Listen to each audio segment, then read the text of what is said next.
Sharma talent centre में आपका स्वागत है। मेरा नाम है राज शर्मा।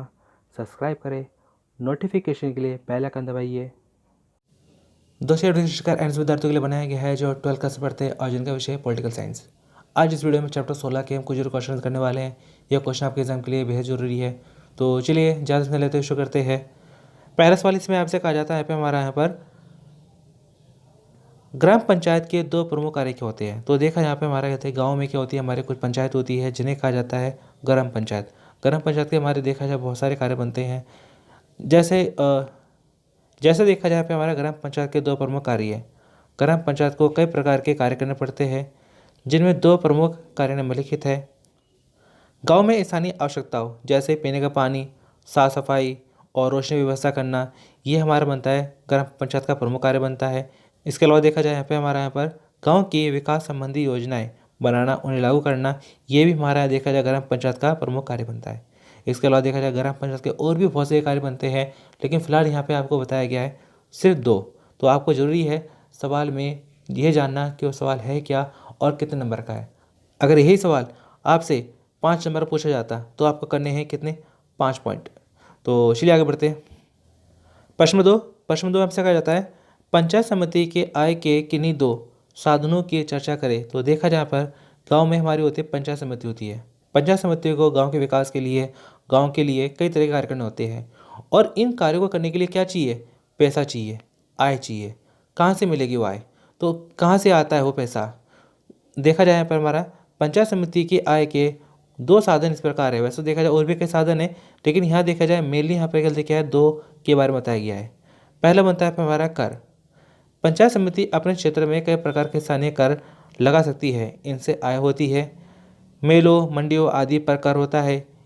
पंचायत समिति अपने क्षेत्र में स्थित मंडियों पर कर लगाती है, टैक्स लगाती है और लगने वाले पशु मेलों, प्रदर्शनियों, दंगल, मेलों आदि पर कर लगाती है, जिनसे अच्छी आय हो जाती है। और इस तरह से ये आय का पैसा जो पंचायत के ग्राम के विकास के लिए लगाया जाता है।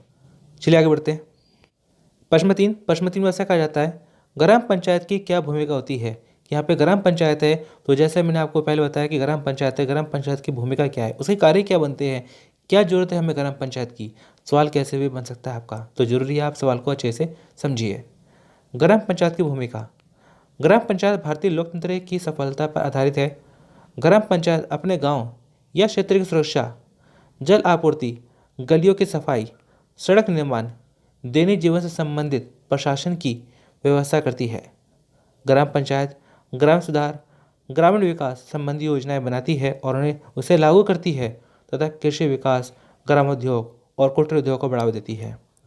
ग्राम पंचायत पंचायती राज प्रणाली का आधार है। व इसकी सफलता ग्राम पंचायत की सफलता पर निर्भर करती है। तो ये हमारे बनते हैं ग्राम पंचायत के कुछ कार्य। तो चलिए आगे बढ़ते हैं। तो देखा जाए हमारा एक और सवाल बनता है, और सवाल बनता है यहाँ पे हमारा यहाँ पर क्वेश्चन नंबर 4, और इस सवाल में आपसे कहा जाता है नगर निगम की आय के दो साधन बताओ।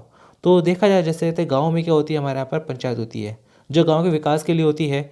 वैसे ही हमारा देखा जाए शहरों में क्या होती है, नगर निगम। और नगर निगम को भी कई तरह के कार्य करने होते हैं, तो उन कार्यों को करने के लिए आय कहाँ से हो, पैसा कहाँ से आए। तो ऐसा नगर निगम क्या कार्य करती है या कुछ करती है जिससे उसे क्या होती है, आय होती है। इस आय का पैसा वो नगर के विकास के लिए लगाती है, शहरों के विकास के लिए लगाती है। नगर निगम की आय के साधन। नगर निगम की आय के कई साधन हैं, इनमें से दो प्रमुख है गृह कर, हाउस टैक्स।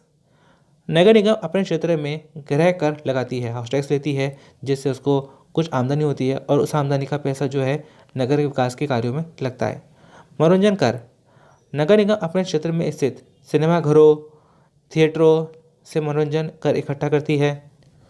पानी तथा बिजली टैक्स से भी नगर पालिका नगर निगम को काफ़ी आय होती है। इसके अलावा देखा जाए और भी कई तरह के तरीके हैं माध्यम में जिससे नगर निगमों को क्या होती है, आय होती है। तो चलिए आगे बढ़ते हैं। प्रश्न 5 में ऐसा कहा जाता है महापौर कौन होता है, जिसे कहा जाता है मेयर।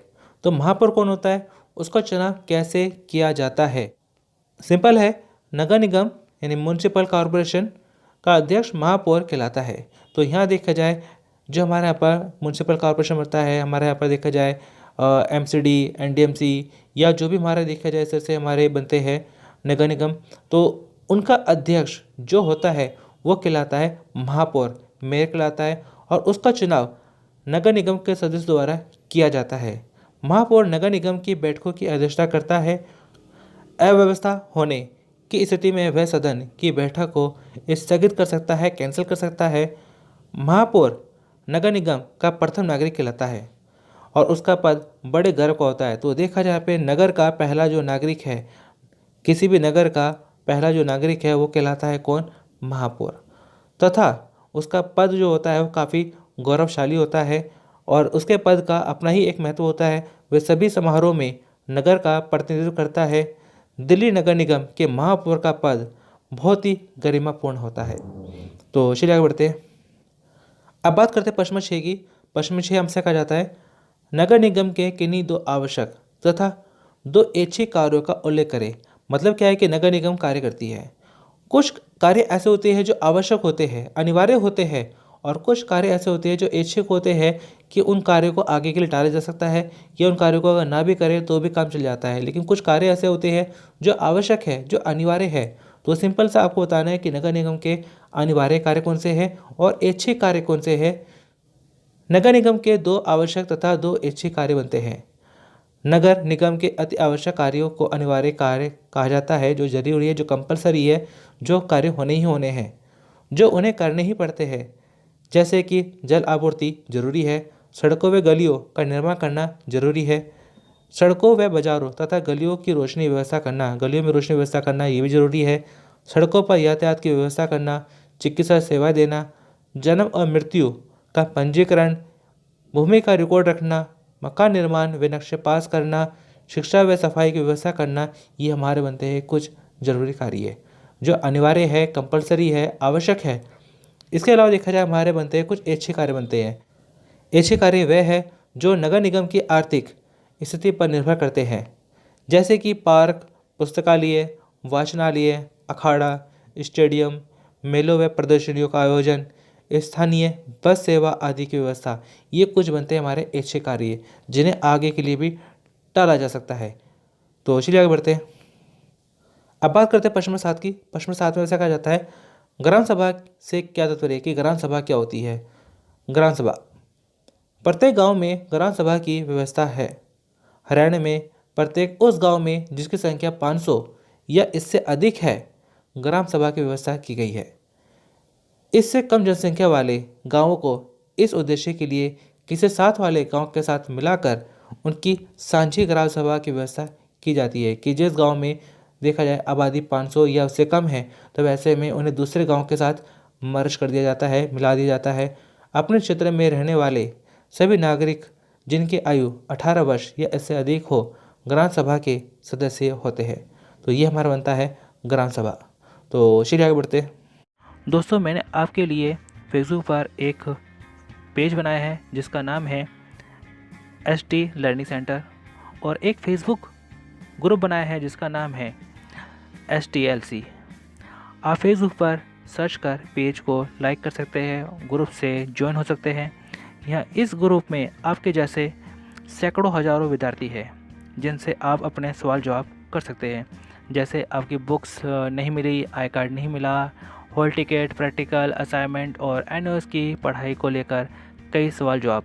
साथ ही अगर आपको किसी के सवाल का जवाब पता है तो आप हेल्प कर सकते हैं। इस ग्रुप में मैं भी हूँ, लेकिन समय कम होने की वजह से और सैकड़ों हजारों विद्यार्थियों के सवालों का जवाब देना मेरे लिए मुश्किल है, लेकिन फिर भी मैं रोज़ाना 40-60 विद्यार्थियों को जवाब दे पाता हूँ। इससे ज़रूरी है कि आप इस एक दूसरे की हेल्प करें।